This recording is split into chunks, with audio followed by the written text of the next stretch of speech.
Good afternoon and welcome to Jeff and Rabbi Special Edition post-game Super Bowl coverage. Right. This is exciting. It was, I would say, it was not an exciting Super Bowl, but it was a big game. Well, I mean, I'm riding high. I called it. I called it. I called it. Seattle blowout.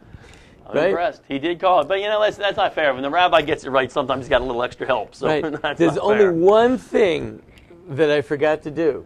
What's that? I didn't put any money on it. Hey, Rabbi gets, and he also said two things he forgot. He forgot to call me, so I can put some money on it. But it was a good game, not exciting. But Rabbi Friedman tells me our whole situation here is to get to relate this the Super Bowl to Judaism and the Torah. So I did some thinking last night, and a couple things I noticed, at least on the Judaism side. One point that I thought was interesting. I think the Jews have come a long way. I'm thinking back to, the Middle Ages, this Inquisition, times like that. Usually, if there was a stadium and there was Jews, it was usually Jews running around the stadium and the goyim were up in the stands yelling at them. Now we've got the goyim down the stadium getting concussions and breaking legs, and up in the heated box smoking cigars, drinking the single malt scotch as their agent. Marty or Maury and Irving and Ira, who are making some money on the game. Especially in that particular stadium in New Jersey, there probably was just more than a few of those. Probably a couple there, which is good. But for me, I'm thinking back, with me and football to me, I got to be honest with you, I've always thought of it as a religious type thing. I've always got Torah coming from the football for me. Back when I was a little child, and I know we've talked about my childhood before. Do we need to go into that again? What was the name of that school that you went to? I keep forgetting. Yeah, if you want me to, should we go back into my childhood, or we probably don't need to? Forgetting the name of that school. We probably don't need to. But when I was a young lad, 18, my parents sent me off to college. I went down to the University of Alabama, not on a football scholarship. I know what you're thinking, but no, I didn't go on a football scholarship. And I went down to Alabama in the fall, which is the best time to go in Alabama. And after about a month of being in school, I was so excited. I write my parents a letter. Dear Mom and Dad, you're not going to believe this. Everyone in Alabama is Jewish. Everyone. This is the most exciting thing. I've never known Jews before. This is the most exciting thing. That night I get a call from my father. He says, son, I know there's a little bit of partying going on down in school there, but maybe you're doing it a little too much partying. There's no Jews in Alabama. I said, you're wrong. I've been here for a month. Every Saturday on Shabbos, I go into this big thing. It's 100,000 people. Everybody's praying to God on Shabbos. He said, back in Virginia, we couldn't get it. At Temple Emmanuel, we couldn't get 10 people for a minyan. Right. Every Shabbos, they're praying. And I convinced him, and he was excited about it. I said, that's it. So from then on, I prayed every Saturday, and always prayed every Saturday, and that's how I became here in the Jeff and the Rabbi show. It all started there. And then after prayers, so you had Kiddush, right? Oh, of course we had. And Kiddush lasted, which is so amazing down there. It lasted all day and all night long. That's right. So it was a very religious place down there. That's right. So that was my relationship to Judaism and Torah to football. Right. That's all I got. Well, football, like everyone else says, this metaphor for life and, all the lessons that we can learn from it, which is all the justification that people want. But, of course, the bottom line is that people just want to see the other guy get beat and my team win. But everyone does talk about the lessons that we can learn from it, and it's true. It's true. It is a metaphor for life. We do learn from it. It's important. I agree with that. I mean, like just last night, of course, there wasn't any manning from heaven. No, that's for sure. Definitely not that. Didn't have any of that.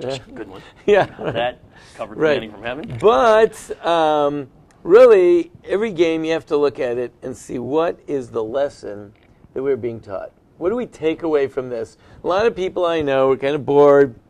They flipped it off. Maybe some people turned on in the second half just to see if the Broncos are going to catch up.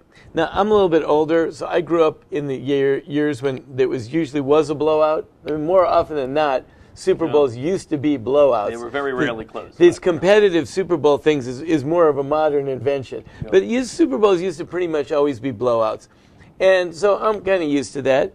And, of course, I think by the beginning of the second half, everyone knew that it was, going to be a blowout, and there was no. But yet, there was an important lesson to be had from all this.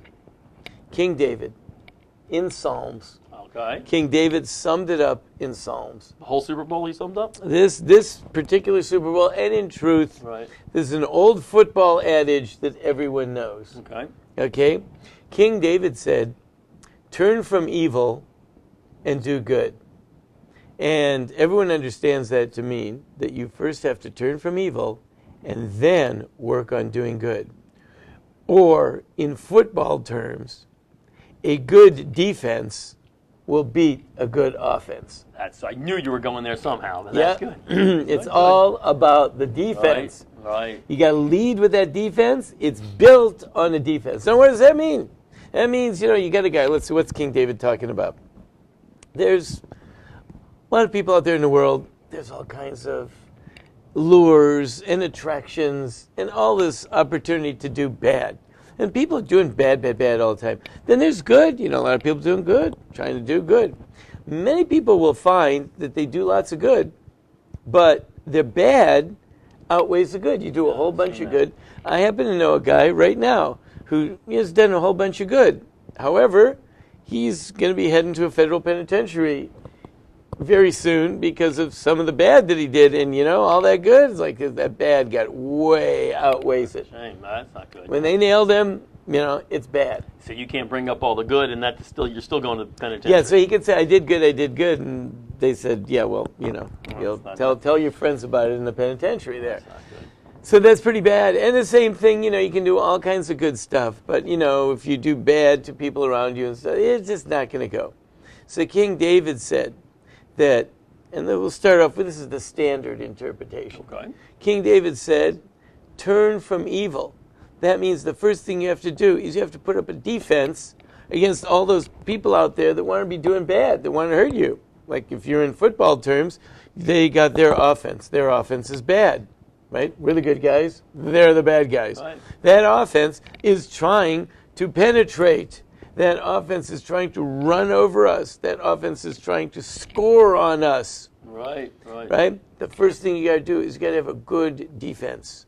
You got to take a look around in life. So what should I put my energy into? I should put my energy into protection, prevention, making sure that the things that are bad are kept out of my life. And otherwise, otherwise you can focus on scoring. You can score all kinds of points with God, but if you're letting the bad happen, it just washes it all away. Wow, that's tough. But by the way, it does seem like maybe King David might have known Bear Bryant back then too, because they had kind of the same type philosophy there. Right. I did see a Michelangelo of King David and Bear Bryant. King David, and he was wearing this sort of like houndstooth kind of cap thing, with his finger pointed down. Yeah. That's it was kind of interesting. I wonder where he got a hat like that back in those days, but that's good though. That is good. Yeah. So anyway, that's the idea. Our idea is that we have to focus on the bad and defend ourselves against that and keep that out of our lives. That has to be an important and preceding focus. Doing good is really good, but you have to first stop doing the bad. So it's not just defense. You have to have the offense as well. You're not saying that let's protect ourselves from the bad. You still have to do good. You have to do both. Okay. However, there's a first and a second. Oh, yes. First thing you have to do, you have to line up your defense. Right. That's number one. I think that if you look at the game last night, I think that the defense, they would have won if they didn't have any offense. I think they got 2 points right in the first play of the game. I think they scored more. They scored more defensive points than the other teams. They didn't need an offense even. If they had not played any offense, right? So their defense was so stout that they didn't even need. But usually you need a little bit of an offense. Now, but the second point is, of course, once you develop a good defense and keep the bad stuff out, then it opens the way for your offense. Because otherwise it's always a distraction, which leads us to the second problem. They said that I think Manning got a record of the most passes in a Super Bowl or something like that. Oh, he did, yeah. Right. Well, what that means, obviously, is that they were never able to run the ball. They were always playing from behind. Yep. They had to be throwing all the time. He had to get rid of the ball every split second, right? So really, he was never able, from his perspective, to get anything good going because the bad stuff was wrecking everything that he was trying to do good. That's very true. This is really important. To do good is complicated. To do good requires a number of factors to come together, to work in coordination. It takes time to develop. Good is a complex thing. Bad is real simple. So you want to get a play together. You got to practice and practice it. You got to go here. Everyone's got to go right at the right time. Now, how do you do bad? What you do is you run in the middle of it, and you just mess it up. Knock the ball down. You just mess it up. Yeah. It's easier to mess things up. Like when you see your kids, they're sitting there and they're building the little tower, and they're putting all this stuff. And then along comes little Timmy and Bam. knocks it down. Ah! Everyone's screaming. Right? They took 20 minutes to build a tower, and the kid knocked it down in a second. Defense, to wreck a play, just takes a split second. To orchestrate the play takes time. The guy, Manning, never had a second of time. He couldn't orchestrate. That was the whole thing, which is why actually I called it as being a blowout, because he needs time to orchestrate, and it was pretty clear that he was not going to have any time, and therefore he wouldn't be able to build this beautiful building that he wants to build, this structure. So when you're trying to do good and the bad is right there, it's wrecking everything up. Right. So first thing you have to do, you have to work on your defense. That's what you have to do to keep the bad stuff out of your life, and that won't wreck things up, and that gives you room to be able to then start to build and make good things happen. Wow. Yeah. That's the best interpretation of I heard what happened last night. I can tell you that I right guarantee you, and everyone else is out there trying to think of something to say, other than like, whoa, they whooped them. They haven't come up with anything. One thing I can say after that interpretation, your phone's probably going to be ringing a lot more next year during football season right before the game here. Yeah. So you're not going to be as lonely on Sunday nights the next year, I have a feeling, after that interpretation. Right. That's a good point, Doug. Yeah. Very good. I mean, I put it this way. I'm from Minnesota, so I can see when a team is going to lose a Super Bowl. You guys lost like everyone, didn't you? 3 or 4? Four. And that's with Fran Tarkenton and everything. You still lost. Right. So like I can tell. I can just smell a losing. Well, it was easy. If they got dressed up and went out, they were going to lose. So that was, I guess, an easier one to figure out. Yeah, but now all that's like on one level.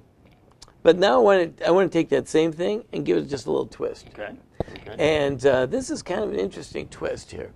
This, in Judaism, there's the Hasidic approach. In the Hasidic approach, they take when the Hasidic movement came along, that was already in the 1800s into the 1900s, and they looked at things a little bit differently. And many times they took things that everyone was looking at in a certain way, and they took a little new twist on it. So there was one of those rabbis was the rabbi of the Ger Hasidim. Ger. Okay? And this rabbi said, he had a different approach. And he said, the verse that King David said is, turn from evil and do good. He said, you know what the problem is? He turned it upside down. He said, no, don't focus on the defense. You know why? Because when you're focused on the defense, you're focusing on all the evil that could happen. And when you spend time focusing on all that evil that can happen, you're thinking about evil.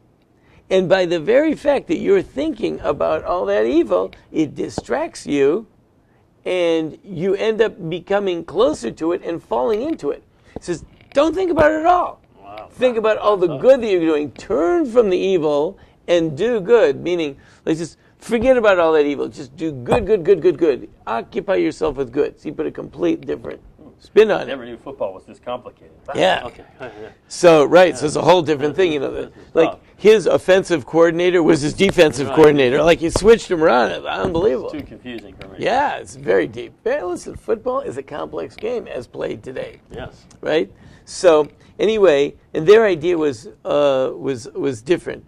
And the idea here is, if you see something bad and you're focusing on it, I got to stay away from that. I got to stay away from that. In the end, you're going to be attracted to it because you're spending so much time focusing on staying away from this bad thing that you're actually going to be attracted to it. I guess I can see that. Right. So this is an old adage, and therefore, with the Chidushei Rim, that's the Ger Rebbe that came up with this approach. He said that you have to really try to not at all focus on the evil, like sort of look beyond it, look over it, and just like run right over it. So that was his ideas. Don't spend all that much time defensing against that evil, because all that extra time spent defensing against the evil actually gets you focused on the evil. So overlook it. That was his approach. He had a different approach, and he said, therefore, occupy yourself with good, do good, be there in good, and all that.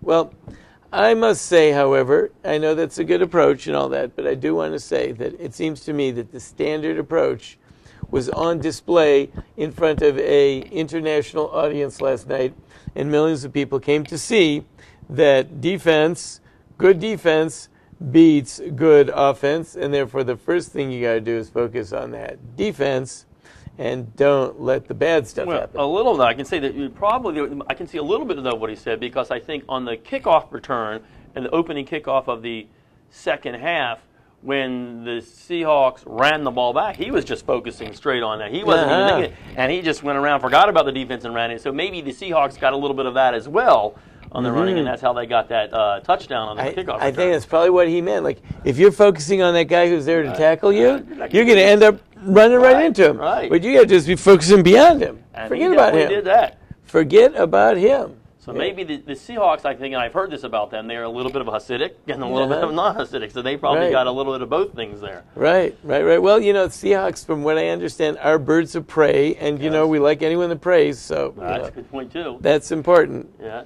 That's important. Very interesting. Actually, that's interesting. So we got both perspectives there. And also, King David did say that Eila Barecha Ve'ela Basusim, some come with chariots and some come with horses, but we don't pay attention to them. We go with the name of God. So broncos, those horses. We also think of it when God split the sea, it did come down back over the horses, so the sea did cover the horses. Right, that's right. Okay, so I got something in here for me. There you go. I got that one. There you go. That was a good one. Okay, good. We'll go with that. Just give me something. We'll go with that.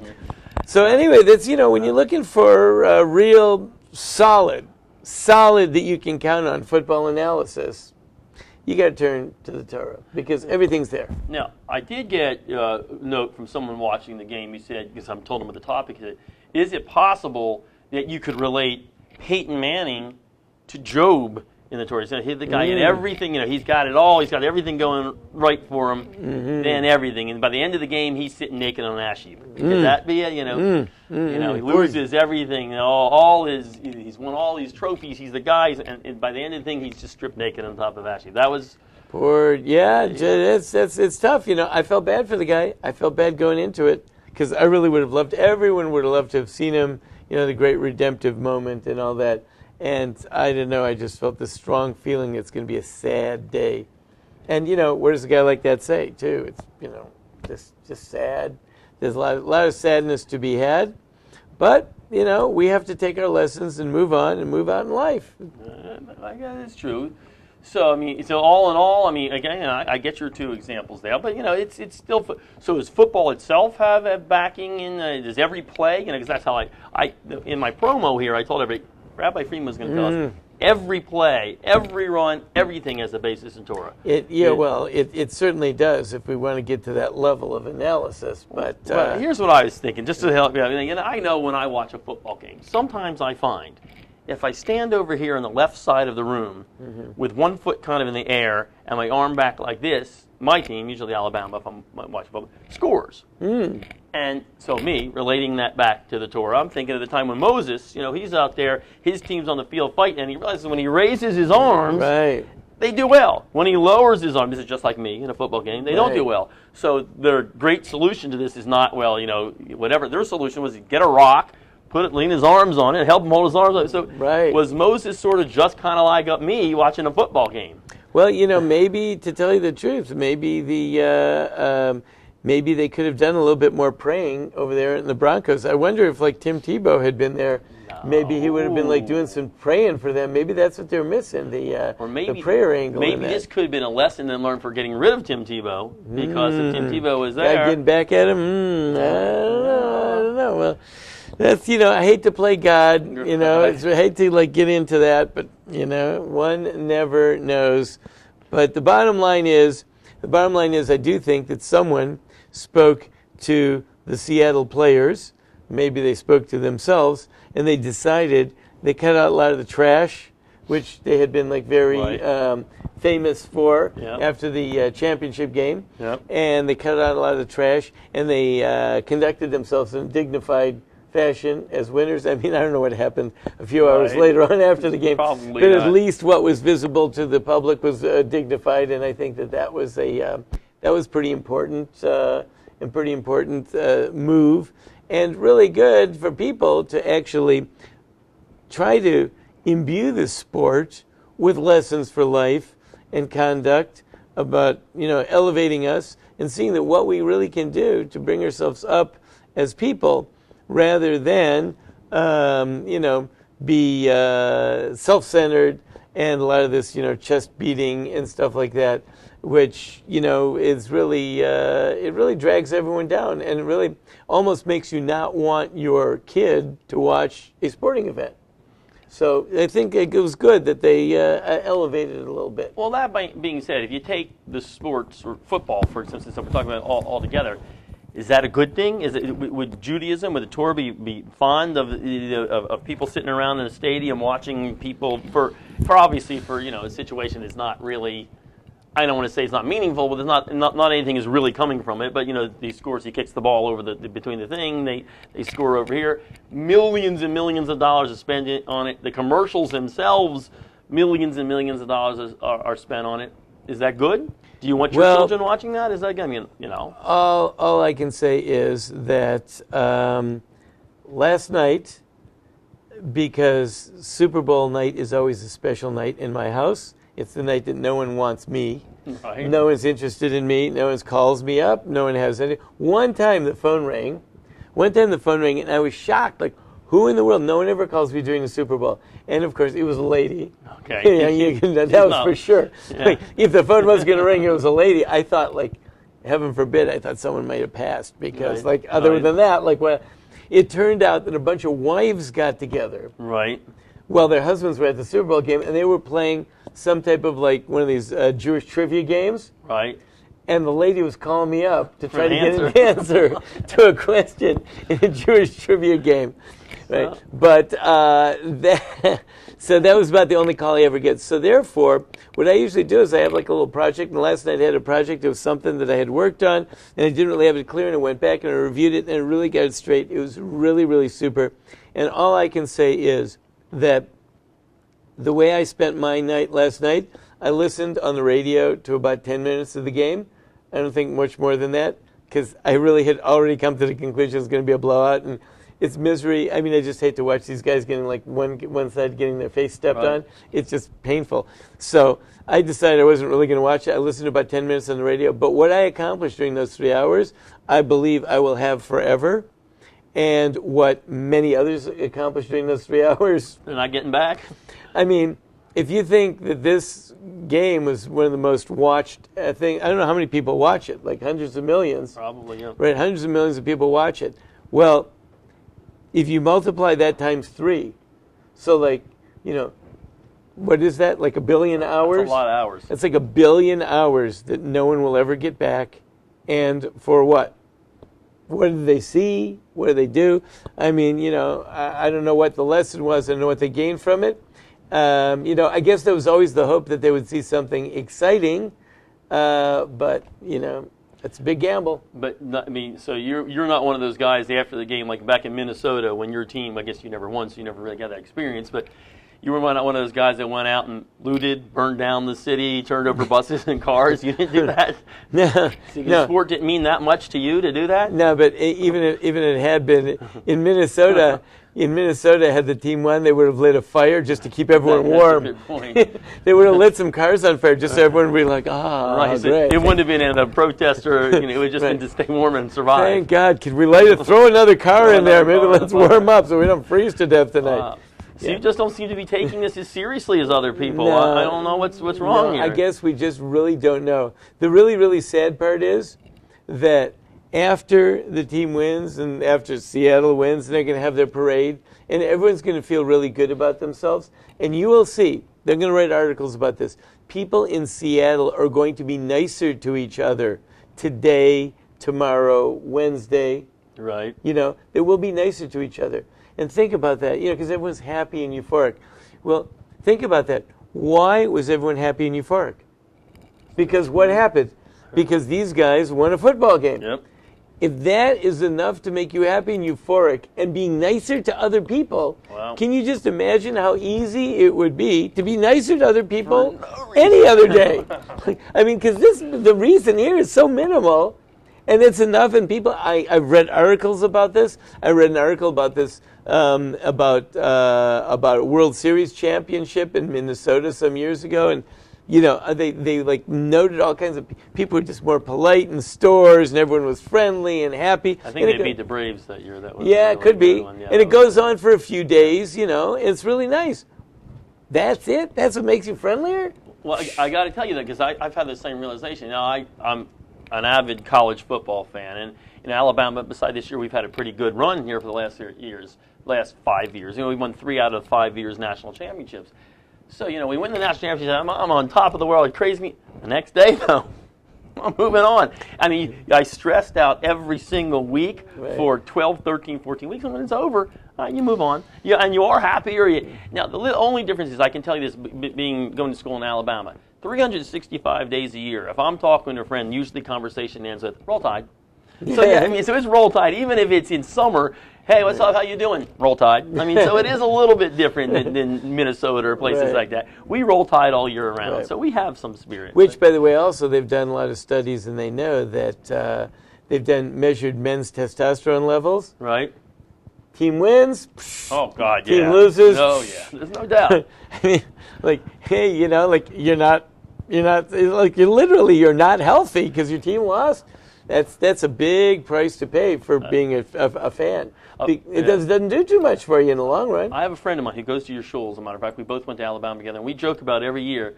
After it was back in when I went to school a couple of years ago, so it was a long time ago, and Alabama lost to Auburn in the game, and it was played in Birmingham. We all took a bus to the game. We all got back on the bus, and we remember one guy who was a senior. He's an older guy. Getting on, bawling, crying as loud as he can. He's like, if it just hadn't rained, crying as loud as he can. So my friend and I, every year, we say it didn't rain if we win a game. He's bawling, crying because it rained and we lost the game to Auburn. So it is a serious thing. You make light, but this is some people, this is very important to them. Well, I know how I spent my night, and I'll take that one. I got that one in the books, and I'm a happy man the way I spent my night, and I would encourage some others to maybe do that too. And as far as the ads goes, by the way, well, you can watch them all consecutively. Right. On YouTube. I watched them all before they came out. Right. So I already saw them. So you don't have to wait for that one either. Right. So that's true. Well, I got to tell you, in my opinion, this was the best Super Bowl coverage. See, because the difference is everybody else's Super Bowl coverage, as you said, it's over. Here, you can take this with you for the rest of your life. That's right. This is real Super Bowl coverage right here. I think this is a great show. Good defense. Yes. Jewish. Good defense. Gets you through life. Yeah. All right. We'll see you next week on another episode of Jeff and the Rabbi.